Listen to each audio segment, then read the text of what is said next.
pomaly vrcholia naše celodenné oslavy Dňa Európy, ktorý sme prišli osláviť sem do Košíc, do metropoly východného Slovenska.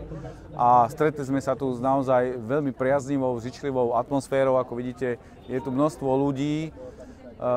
Mali sme na pódiu viceprezidenta Európskej komisie, pána Šefčoviča, 2 europoslancov, primátora, viceprimátorov a ďalších hostí. Naozaj poukázali sme na to, aký význam mal tento deň, kedy vlastne sa položil základ toho, čo dnes poznáme pod názvom Európska únia, čoho už 13 rokov je súčasťou Slovenska.